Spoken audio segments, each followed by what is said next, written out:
ഞാനൊരു ഇമ്പോർട്ടൻ്റ് ആയിട്ടുള്ള കാര്യം പറയാനാണ് വന്നിട്ടുള്ളത്. അപ്പോൾ എൻ്റെ ഫ്രണ്ട് ഇന്നലെ വിളിച്ചിട്ട് പറഞ്ഞാൽ എനിക്ക് വണ്ടിക്കൊരു പാർക്കിംഗ് ഫൈൻ കിട്ടിയിട്ടുണ്ട്, ഒന്ന് പേ ചെയ്യോ, 2 ദിവസം കഴിഞ്ഞിട്ട് എനിക്ക് വണ്ടീൻ്റെ റിന്യൂ ചെയ്യാനുണ്ട്, അങ്ങനെ ഇങ്ങനെ.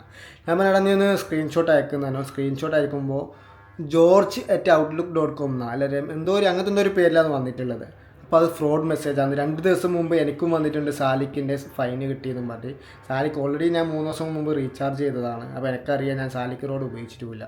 അപ്പോൾ ഇങ്ങനത്തെ മെസ്സേജ് നിങ്ങൾക്കും നിങ്ങളെ ഫ്രണ്ട്സിനും വന്നിട്ടുണ്ടാവും. അപ്പോൾ നിങ്ങൾ എന്താക്കുക, ഈ വീഡിയോ ഷെയർ ചെയ്ത് കൊടുക്കുക. അഥവാ നമ്മൾ പാർക്കിംഗ് ഫൈനോ അല്ല സാലിക്കിൻ്റെ ഫൈനോ വരുന്നുണ്ടെങ്കിൽ RTA ദുബായ് രജിസ്റ്റേർഡ് മൊബൈൽ നമ്പറിനാണ് മെസ്സേജ് വരിക. അതുപോലെ തന്നെ ദുബായ് പോലീസിനാണെങ്കിൽ ദുബായ് പോലീസ് എന്ന് പറഞ്ഞ രജിസ്റ്റേർഡ് മൊബൈൽ നമ്പറിനാണ് നമുക്ക് മെസ്സേജ് വരിക.